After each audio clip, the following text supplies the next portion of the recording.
Man, I've been waiting to sit for us to talk. When you first walked in the forum, because I saw you standing out, you just standing outside by yourself. You probably had a whole lot of memories start to come back, didn't you? I did. You know, when you think about it, Jim, you know, 40 years ago, getting drafted and coming into this building so many times, you know, to battle, to go to war. But some of my greatest memories of my life was made in this building. And the Forum will always be a place that as I look at it or drive past it or come into it, it'll just bring back all the great times that the Showtime Lakers had, I had, Dr. Buss had, you know, and then sitting here doing my first interview with you in this building. It was right over there. Yes. It was right over there. Exactly. And I remember we went in, we sat down, and man, ooh, this is Magic Johnson. I'm going to interview here. Stuff. But I remember we sat there, and your eyes were like this. Yes. And you were looking up and down. I said, what do you think? And you said, I can see myself now, running up and down the floor, no-look passes, making jump shots, cheering on the crowd. Man, I'm going to sell hot dogs, whatever I have to do. We're going to win this. And that's exactly what you did. Yes, yes. Well, you know, our first training camp and Coach McKinney really put us in great position. And I learned so much. I got to give Norm Nixon a lot of credit and Jamal Wilkes and Kareem, because I was a rookie trying to learn, and so they taught me a lot, took me aside. Norm and I really bonded well. And then I got to give, you know, Jerry West, Chick Hearns.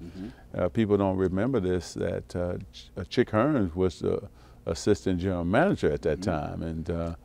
And Jack Kent Cook, thank him for selling the team to Dr. Buss. And so, you know, Bill Sharman helped me out so much as well with my free throws, and also just giving me great knowledge of the game. But those guys took me up on their wing, and Jim, I just was so hungry to win. I was so used to winning. I'd won the state championship with my high school team and then the national championship with Michigan State. So I just wanted to come here and win, and also not overstep myself in terms of, this was Kareem's team at that time. So I just wanted to come fit in. And I did, and I learned very quickly, how do you like the ball, Kareem? Where do you want me to throw it? High, low? So he said, if you see my hand, throw it to my hand. I said, got it. So, you know, to go all the way to the NBA Finals as a rookie, and then we had a rookie owner in Dr. Jerry Buss, because Dr. Buss made the Lakers as famous as we did as the players, right? Because it was all of us together. I mean, when you think about first time having the Laker girls, having the USC band in back of us play every single game. I mean, Dr. Buss he was a visionary.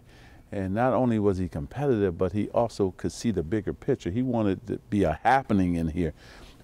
And it was. I mean, we went all the way and won the NBA championship my rookie season, and it was on after that, you know. And so that's why I say it was just great to be in this building once again, sitting here with you. You and I did my first interview in LA, and now here we are getting ready to, you know, it's 40 years later, I'm getting ready to be 60, and we're doing it again. It's amazing. I guess it's true, man. Time flies when you're having fun. Yes, yes, and it has. I can't even believe it that I've been here 40 years. But this is my town. I love it. I love everything about Los Angeles, the people, the communities within a city, because we got a lot of little communities here in Los Angeles within Los Angeles. So it's just great. I love giving back, and then I love what the Laker brand stands for. And so that's why I want to thank Dr. Buss again, and also Earvin Johnson for allowing us to be here today, too. Oh, yeah. You invented Showtime. I mean, it was Jack Kent Cook built the place. Jerry Buss developed it, but you were Showtime.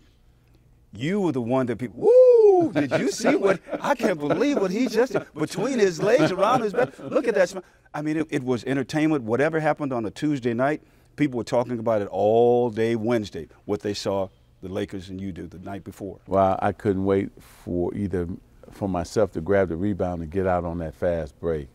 And I tell you, when you have a guy like Jamal Wilkes on your right, and then Norman Nixon on your left, and then Kareem trailing, and at that time Jim Jones and Spencer Haywood, and, you know, the type of players that we had, Michael Cooper with the alley-oops, the Cooper Loop, the famous Cooper Loop.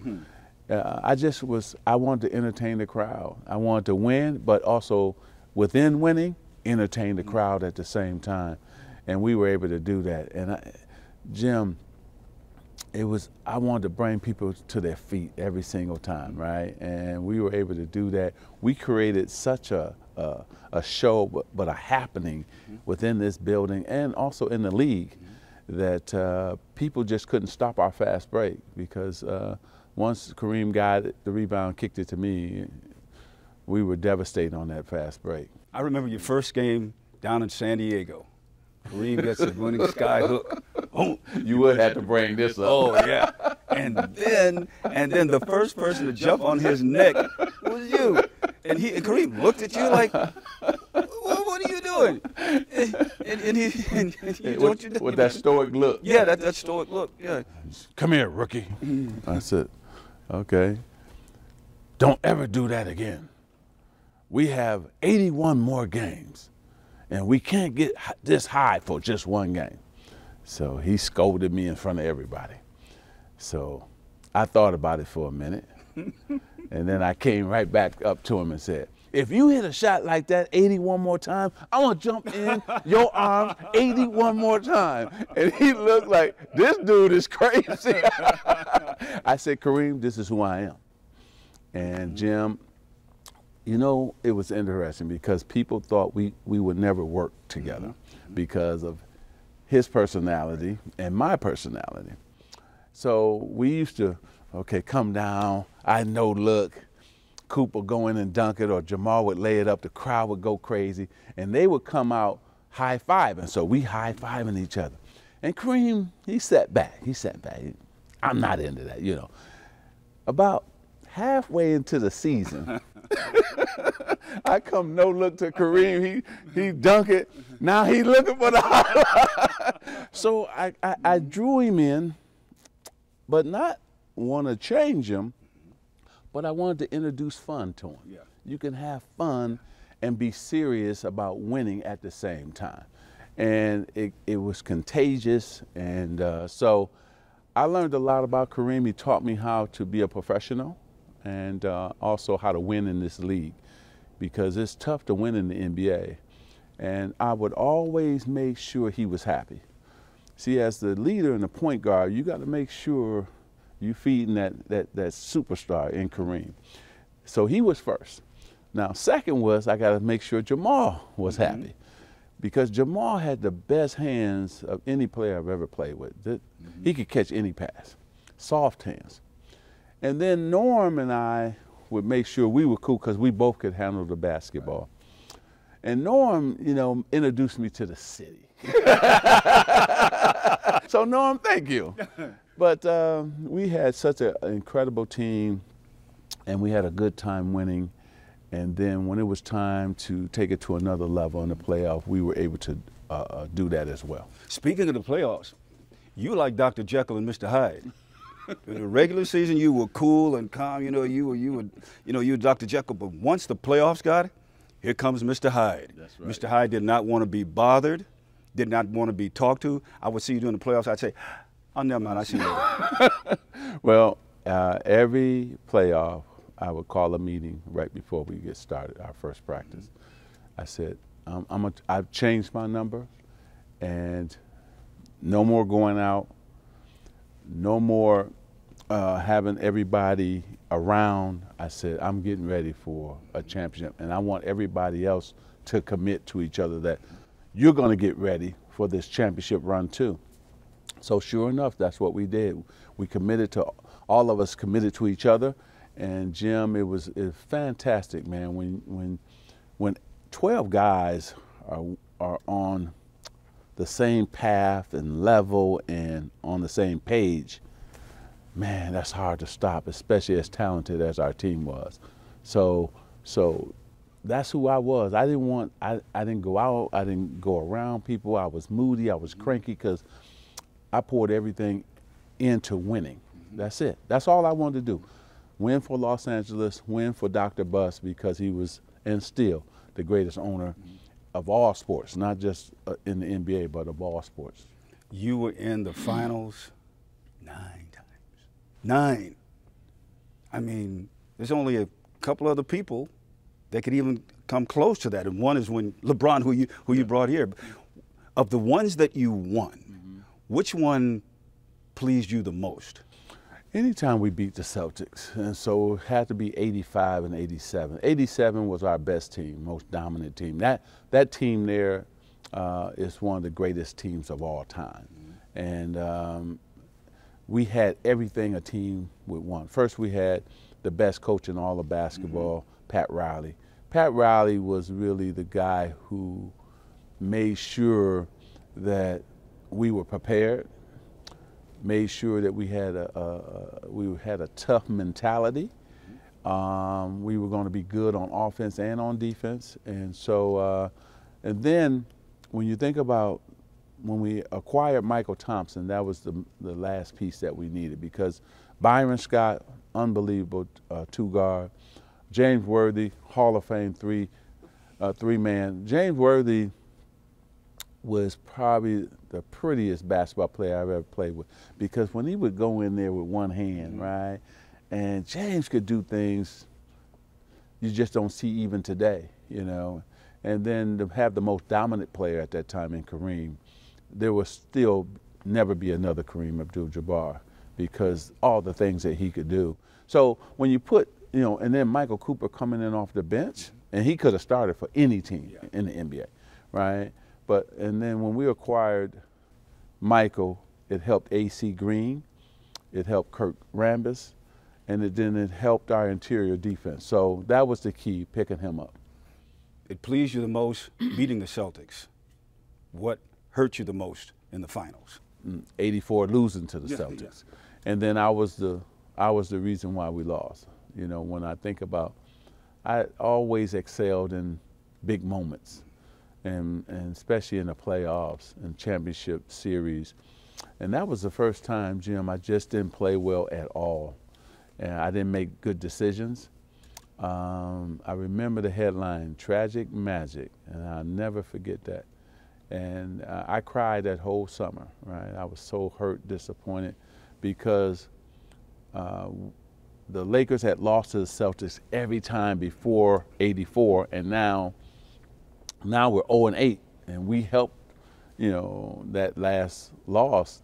It helped them to think that they could just manhandle us and think that we could never beat them. And so I was just so disappointed, and losing to Larry Bird at the same time. So I worked on my game, I got better, and I was so happy that God blessed us to be able to play them again in '85, and we had to beat them, and we beat them on their home court, and that made it really feel good. And then you were just cruising along, and then comes November 7th, yes, 1991, when you made the announcement about the virus. And once again, you know, we're all sitting there saying, wow. I mean, we were so, and I'm going to say this word, we were so not innocent, but we were so dumb about what was going on. We thought we were going to lose you. But you had other ideas. Yeah, well, I think, you know, for me, you know, I believe in the Lord and God, so, you know, Cookie and I prayed a lot. And I've always been a person who met every challenge, right? I like challenges.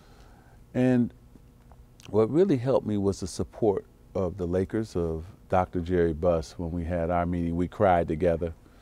And then the last person who really helped me was Pat Riley, what he did for me in New York when he was a head coach of the Knicks and had everybody pray for me. And he had me come out and he worked me out.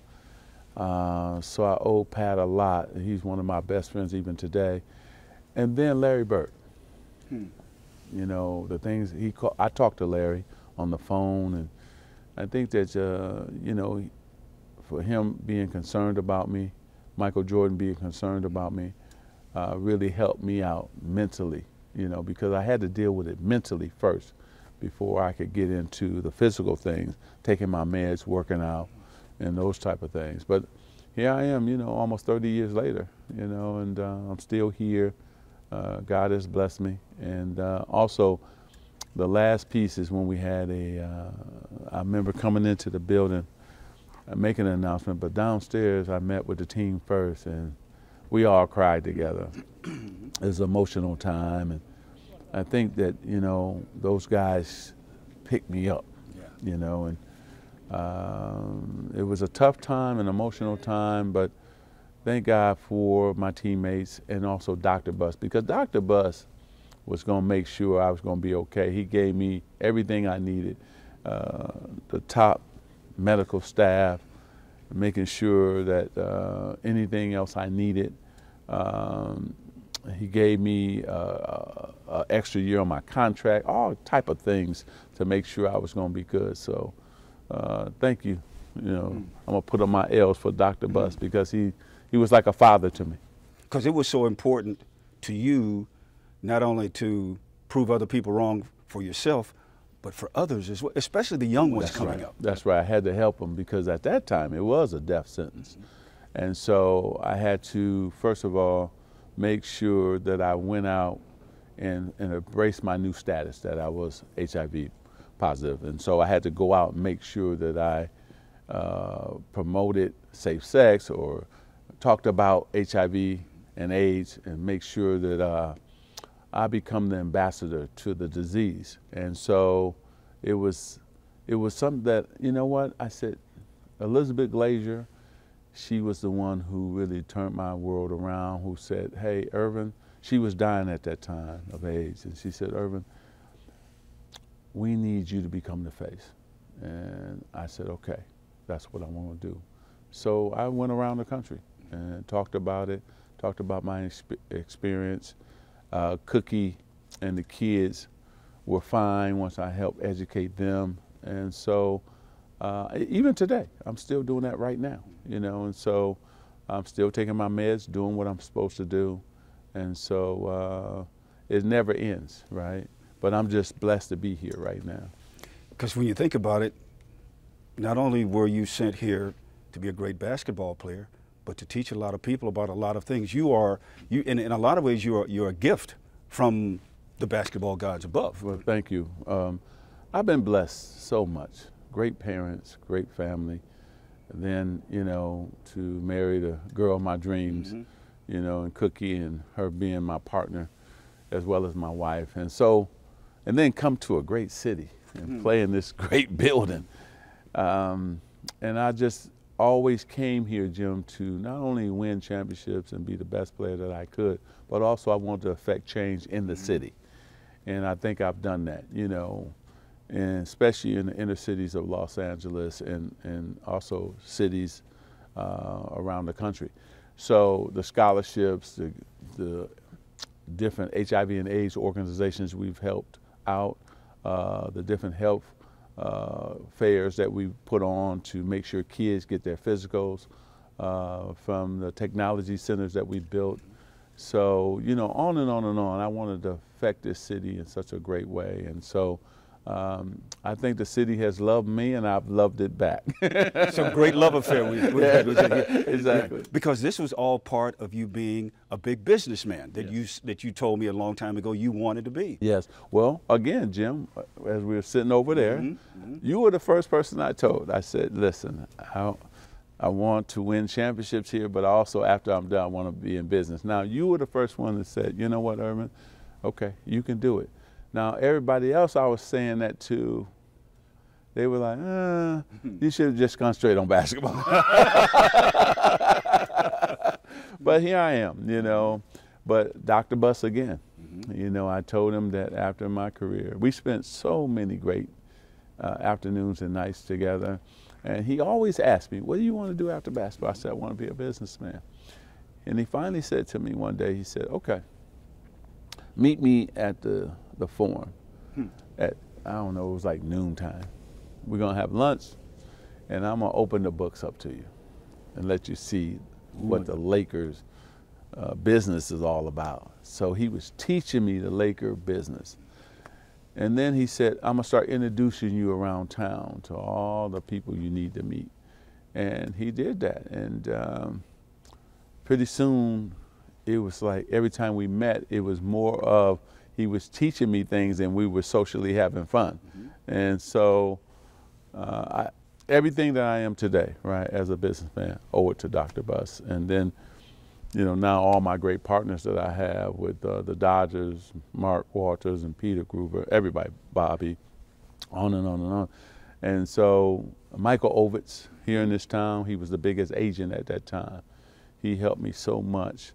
Again, just put me with the right people and started me off in business. So, you know, I can keep going. There's so many people who have played a hand in my career, but Dr. Buss was the first one. And if it wasn't for him, I probably wouldn't be where I am today. So I still owe my main man, Dr. Jerry Buss, a lot of credit. Because there were a lot of people who laughed at you when you told them you wanted to be a big businessman, but now, now they want to work for you and with you. Yes, you know, it's great when you can have people call you and want to work with you, want to work for you.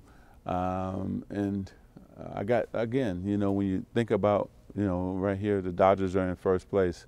Our soccer team is in first place, LAFC. So, you know, the teams are playing great, the Sparks. But Jim, they had to know I was serious first.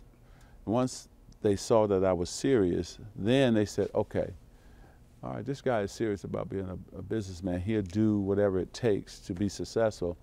You know, every morning I get up at 4 o'clock in the morning. And I'm ready to go. I call back east, I work out, and then I'm in the office all day. So I took that work ethic from a Dr. Buss, from all the different people who helped me along the way. And so, again, I'm successful because I got a great team. So I got to give them a lot of credit at MJE. And then I work with and partner with a lot of great people too as well. It's amazing. You've gone from Earvin to Magic to this billion-dollar empire that you are in charge of right now, and now people call you Mr. Johnson. Well, that's what I've always wanted. Yes, yes, Mr. Johnson. You know, to take one step, one step, one step, and I think that, you know, again, you have to have a good strategy, and you have to execute on that strategy. And I've been able to do that because I started in the inner cities. You know, the first thing I built was the Magic Johnson Theater not too far from here.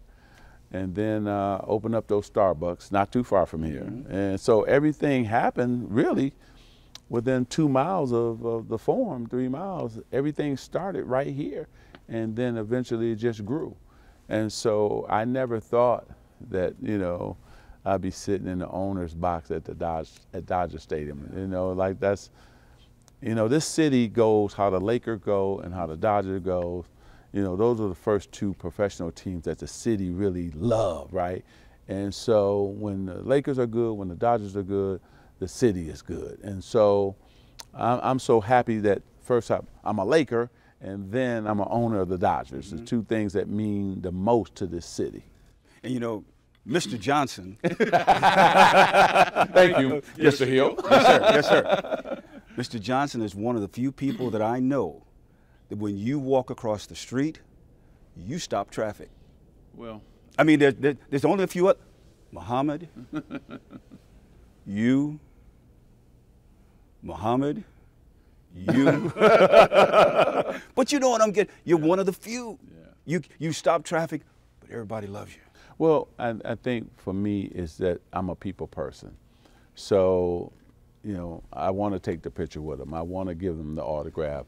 I want to high five them, encourage them to stay in school and get good grades, you know, for those young people. So, and I want to see everybody play on a level playing field, you know. So that's all colors of people. I want everybody to have a piece of the American dream, and that's really important to me.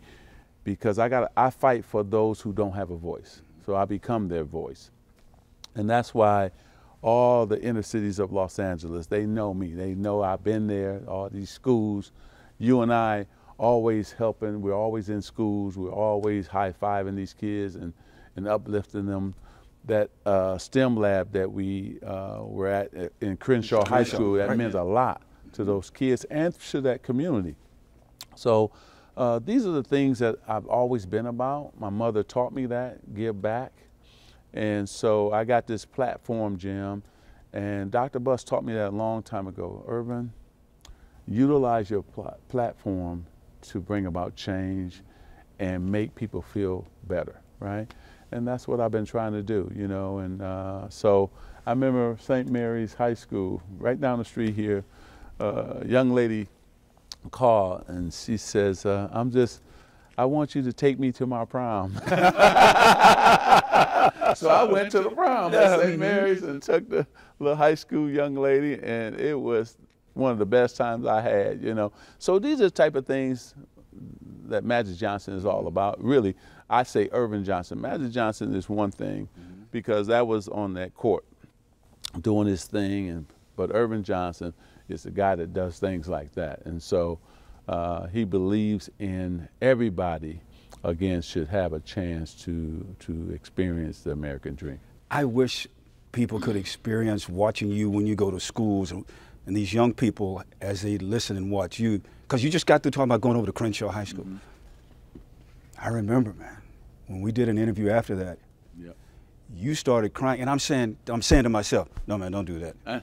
Don't do that. Because it was so profound how deeply involved you are with these young people that you were just overjoyed to the point of tears. Yeah, because I know what that STEM lab is going to do for those young people. And I'm getting emotional now. If kids from the black and brown community are going to catch up to kids that live in the suburb, we have to have STEM labs. We have to be about engineering, that's where the jobs are going. And so a lot of times our books are old or torn up, or we got to share a book, or we don't have computers or laptops in our classrooms. And so that is a big problem for those kids really having great grades and then moving on to college.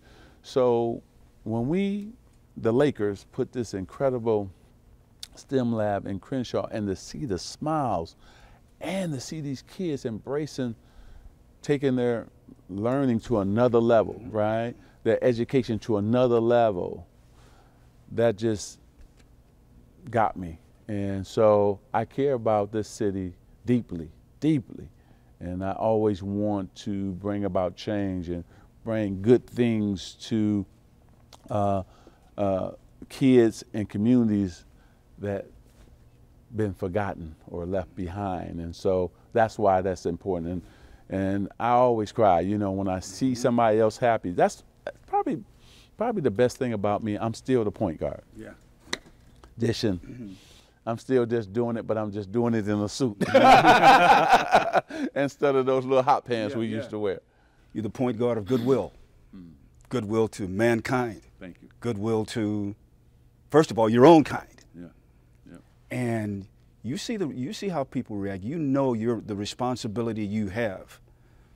It's about, like Dr. King, one of my favorite sayings by Dr. King, giving back to your fellow mankind is one of the most noble things that anyone can do. And for you, what can be more noble than helping our young people? Yeah, and you know, listen, you get blessed to do what you do on that court. 17,505 it used to be in this building.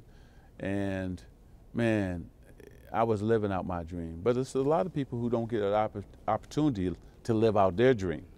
And so if I can lend a helping hand to enhance somebody else's dreams or support their dream, or giving them money to support their dream, that's what I'm going to do.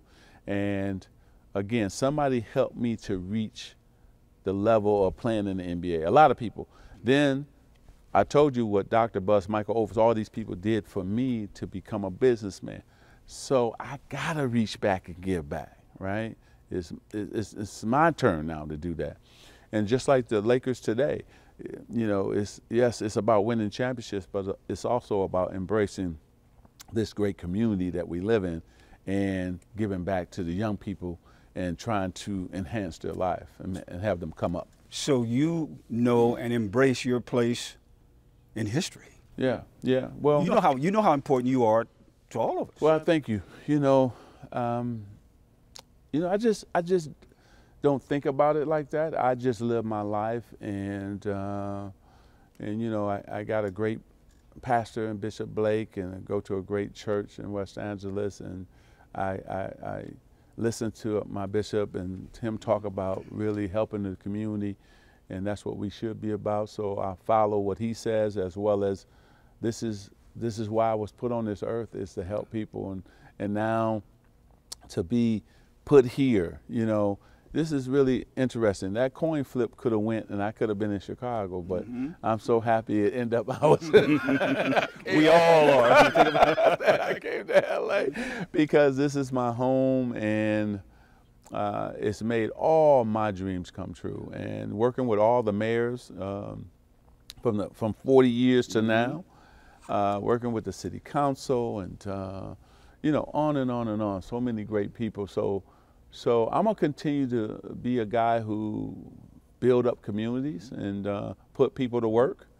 You know, we put about over 30,000 people to work today, minorities, and so I'm proud of that. And continue to high five the young people, hug them, and then also learn from them too at the same time. It was really funny. I got to tell this story. So I think I'm in D.C. or somewhere back east, and so I was going to the high school, and the principal says, Magic, you know, you haven't played in a long time. I don't know if the kid's gonna know you. You gonna be okay? I said, I'll be okay. I said, but you just sit back and watch. So I came out there, you know. So I said, you got to remember, they can pull up old tapes, and also they know what I've done in the community with my businesses. So it was really funny when I got done speaking, and he came up to me and said, I guess I was wrong. Yes, he was. You mentioned something a little while ago about working with people in this community and working with the politicians. People say, you know what? If he wanted to run for mayor, I'm just saying what they say, you know, because like my sister told me before, I can't hold water. You know what, though? If you decided you wanted to run for that office, I think, Jim, I'm better at helping the governor become governor. And then, okay, what can I do in the state to help you, Mr. Governor, and especially in the urban cities in California? Mr. Mayor, what can I do for you, and what can I do to help the city? And I think that they've been trying to get me to run since I retired, right? They tried to get me to run for mayor, and they've been trying to get me to run for governor.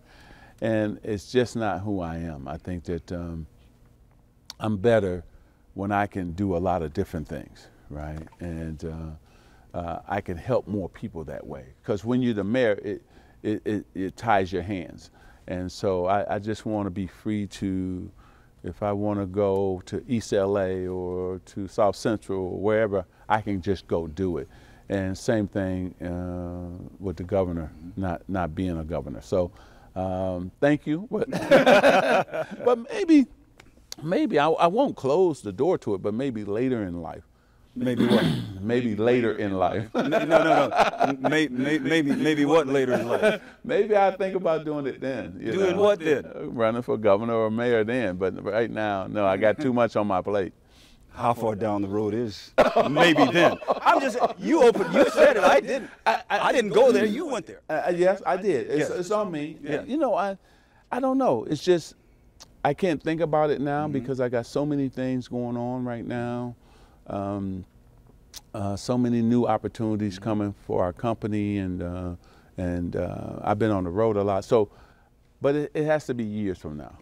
I was thinking, you've gone from Earvin to Magic Johnson to Mr. Johnson Now, somewhere out there in the deep, dark secrets of the world is Mayor Johnson, Governor Johnson.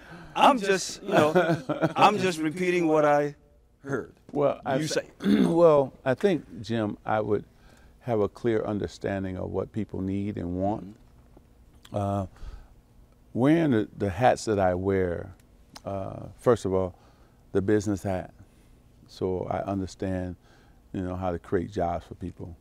Then when you think about those who, the middle class, we got to somehow build up the middle class, because that's what's really hurting not only California but also the nation, right? I understand that.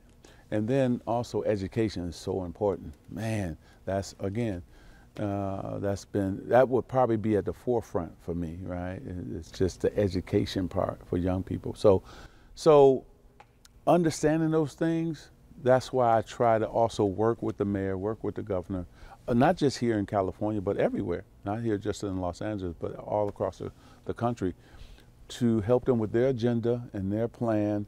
How can I help you to execute on that? And so I understand politics. Again, I just don't want, I don't have the time for it right now, but one day that might happen. I remember the Lakers always wanted you to do something for them. Yeah. And then Jeannie comes to you, and she wants you to come back and have an active role. Yeah. So you go back and you're president of basketball operations. But I'll never forget that first press conference. You said, you know what?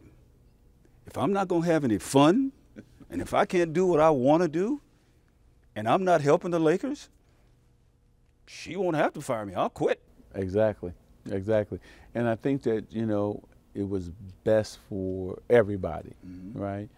And the one thing I'm really proud of is we had to make a trade with D'Angelo and Mozgov to give us some cap relief, because when I took over, Jim, we were over the salary cap. We had two contracts that was Dang's contract and Mozgov's contract that we had to move. And I told the fans it's going to take 3 years. So we made that trade. We drafted well. Kuzma, Ball, Hart was really important. Give the Mitch Kupchak credit for Brandon Ingram and D'Angelo, bringing those guys in. So we were able to then, with that trade, and also Lou Williams, I traded him, got the first round pick, that turned into Kuzma. And so now, the next season, we're able to now get LeBron James. Because, see, what people don't realize, if we don't have LeBron, Anthony Davis don't come, right? Because he wants to come now because he's trying to win a championship. So LeBron set that up. And then you're able to grab the other pieces, because the other guys say, wow, wait a minute. They got LeBron and Anthony Davis.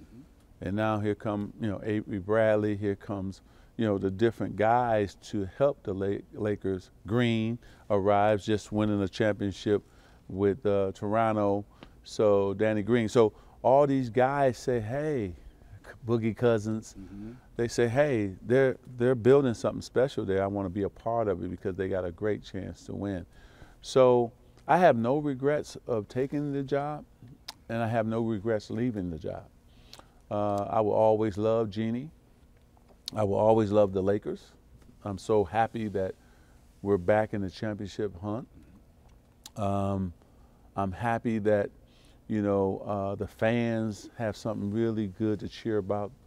Even last season we had something really good to cheer about before everybody got hurt, but it just didn't happen for us. But I take the blame for things like, hey, not having enough shooters, because that's my job to do that.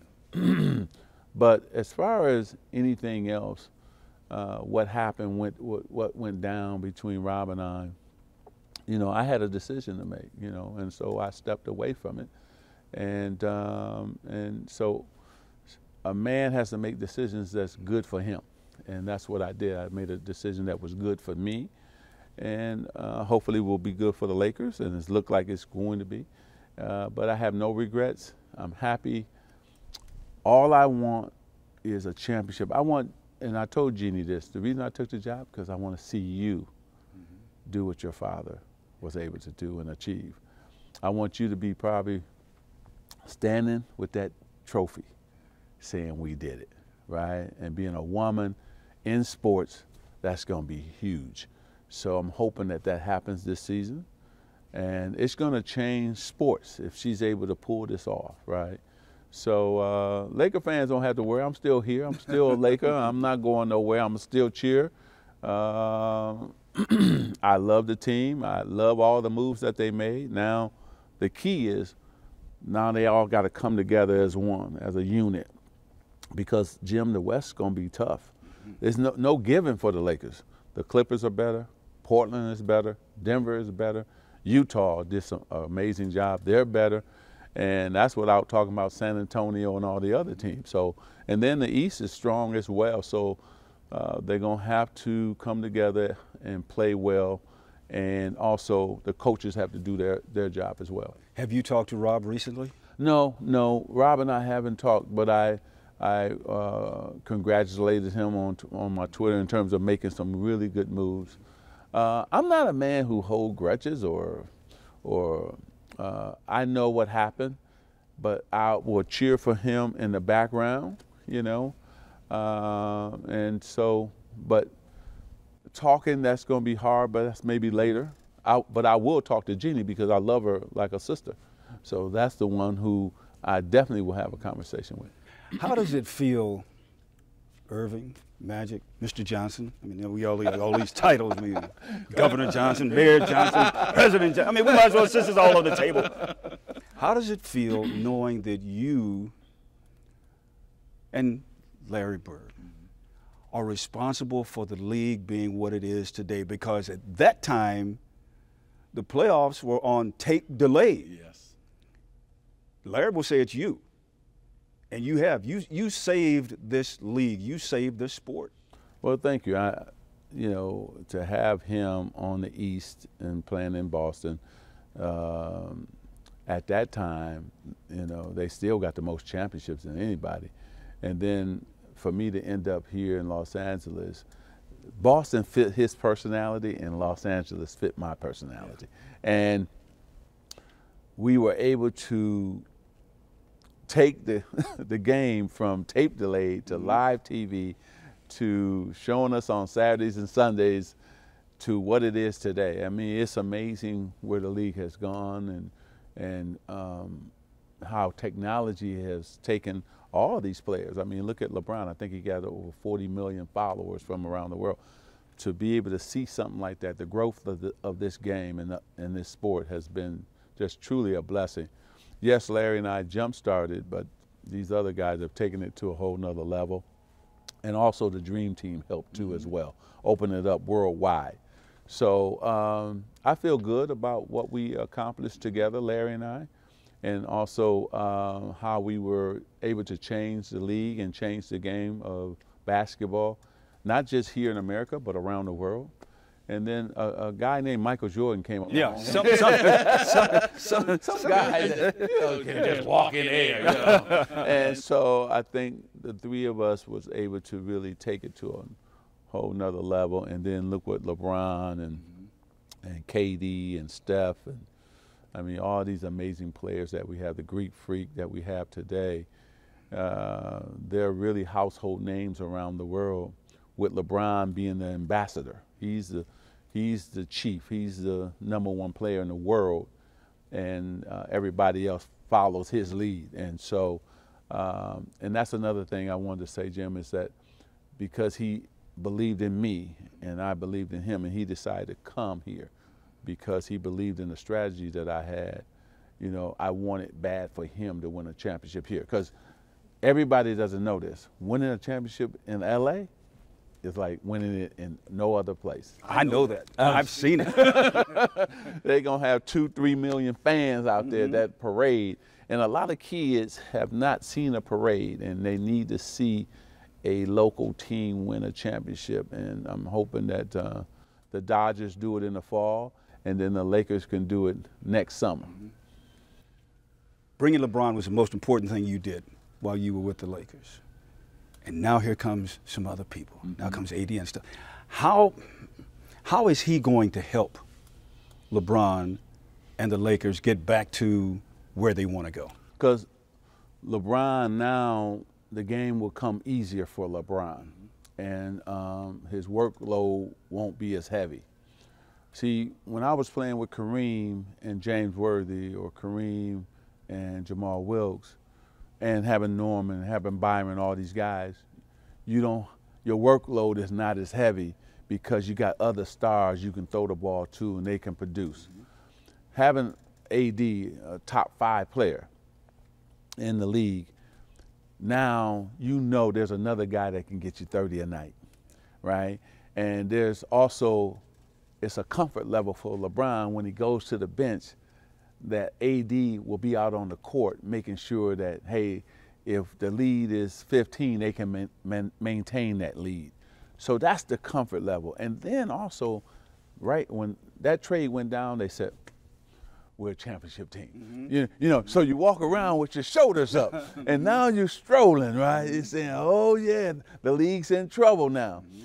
But the key for the Lakers, not only getting Anthony Davis, that was big time, because that's what I attempted to do. I couldn't do it, but I attempted to do it last February. But then here comes Danny Green. Here comes Avery Bradley, because people got to remember, if you're not good defensively on the perimeter, you can't win. Those two guys are great defensive players. So they can guard the point guard and they can guard the 2 guard. LeBron will handle the 3. We got Kuzma, and if Kuzma he can score. If he can be better on the defensive end, the Lakers will win a championship, but also, too, he'll be an all-star. This is like getting a scouting report listening to you. It really is. Well, you know, you look at Rondo coming back, JaVale McGee, Boogie Cousins will be a key as well, and hopefully he can stay healthy, and I think he will, because, again, you have this much talent, you don't have to play as hard, and so and he doesn't have to, I don't want to say that. You do have to play hard, but what I'm saying is your minutes are not heavy. Yes. So I think that'll help Boogie Cousins stay healthy. And so this team is really loaded. It's well balanced. Caruso coming back. I tell you, you know, Caruso really played some good basketball, and he got better and better and better.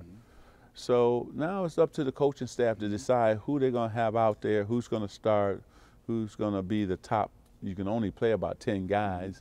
And so we'll look forward to it as fans. And this town is hot. Man, it's hot. Wow. Because not just in basketball. Just think about it. We just had 2 football teams in the playoffs. And they're going to, both the Chargers and Rams, going to be better.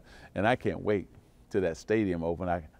I got season tickets. I'm ready to go. You do. I'm ready to go. 50-yard line. Exactly. I'll be right there cheering on the Rams. So I'm looking forward to football season, because, again, we got 2 really good teams. And then basketball, what can you say? I mean, it's just, I've never seen, we never had a rivalry with the Clippers. I mean, we destroyed them all the time. Now, this is going to be a true rivalry, right? Who's going to win that battle of just a city? I still think top to bottom, the Lakers got more talent, but you got to prove that out on the court. But one thing that the Clippers have is Doc Rivers. He can coach. He can coach. He's one of the best coaches, you know, in the league. So it's going to be a true battle here in Los Angeles, and both teams will be in the playoff. And I think they're going to meet for the Western Conference Finals. Prediction. There it is right there. I just said it out. Lakers, Clippers in the Western Conference Finals. And the winner? Oh, come on now, Jim. I just have to. I don't stray away from my team. Yeah. I'm a Laker man all day, every day, you know, and I'm going to be right up in there cheering for them. I think the Lakers, if they can put it together in terms of becoming a team, forget the talent now, because we've seen a lot of talented teams never make it. Right. So they got to come together, and the key for them to do that is LeBron. LeBron can bring them together. That's what a leader does. He brings everybody together. And they got to spend a lot of time off the court.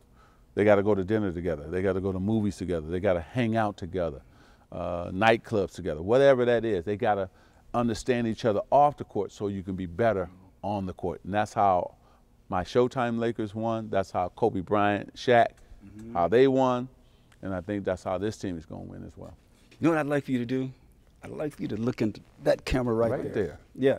And tell Laker fans what they can expect this year from this version of the Lakers, that actually if they do anything good, it goes back to what you accomplished here and what you passed on in bringing LeBron here. Ooh. Well, first of all, just getting LeBron now going to be point forward. Ooh, man, he going to come down, Jim, and on his right going to be Green, Danny Green. So he going to fade for the three-point shot, right? On his left, it could be, man, I don't know who it's going to be, but let's say Rondo. Then trailing going to be AD. And I know LeBron going to just do a no-look, just throw it behind him like that. AD going to catch it and just come down and just slam it. We're going to see that over and over and over again. Now, say AD is covered. He going to fake the no-look to AD, throw it all the way across for Danny Green in that corner. And you know, he does this. He just does this. Get it? Three-pointer. Avery Bradley, three-pointer. Caruso, three-pointer. And cool. Three-pointer. That's what I love, because LeBron now can actually really be the point guard and set up everybody, because you have to now go out. We didn't get a chance to have shooters last year. They got them this year.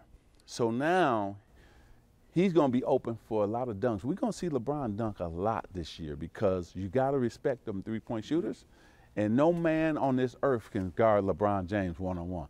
That's what I used to do. I used to love coming down, and I just got one man in front of me. Oh. He's toast. Boom. So it's going to be Showtime all over again up in the Staples Center. No, it just dawned on me, with all the things that we've seen here recently in the contracts and stuff. Let's say Earvin Magic Johnson was playing today. Ooh, man. You know where I'm going. I know. Is there enough money in the bank? It wouldn't be. It wouldn't be. Doc and I would be sitting up here talking, okay, Earvin, okay, you can have the farm. You can have all the buildings out. No, but I'm so happy that I played when I played. And the nickname, Magic. You know, a lot of people don't know the genesis, where it all began, but it began way, way back there. Yeah, we went, my high school, when I was a sophomore in high school, and we were picked to come in like toward the last place, Everett High School. And so we got off to an undefeated start, and we went and we blew a team out, a team that was pretty good, supposed to be ranked on their home court, blew them out.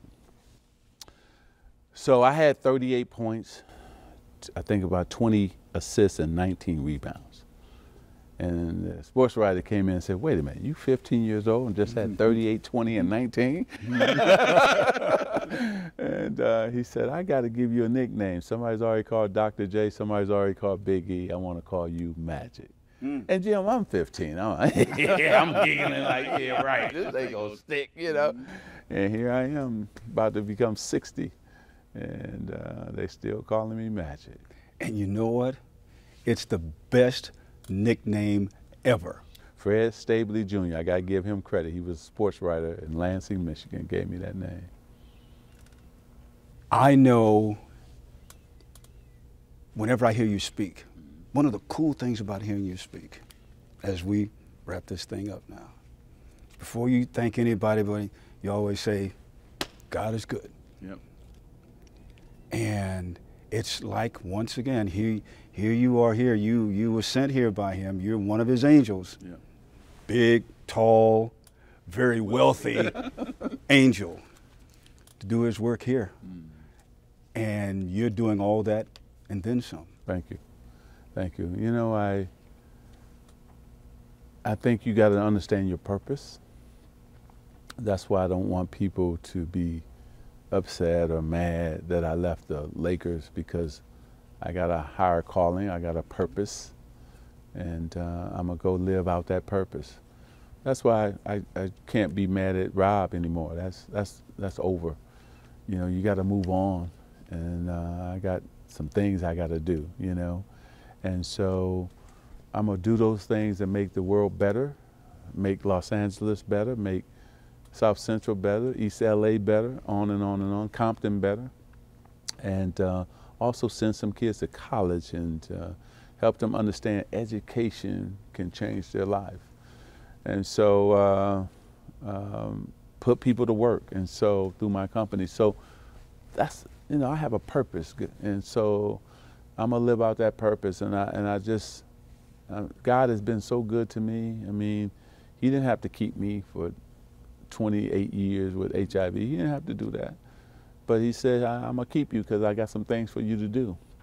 So I'm doing the Lord's work, and I'm happy to do that. And so I want to thank everybody who, you know, back then said prayers, today said prayers for me, also high-five me and embrace me. You know, this city, again, I say this and I mean it too, this city has loved magic, and I've tried to love it back. And so this is my city, and I will continue to do all that I can to continue to make it better.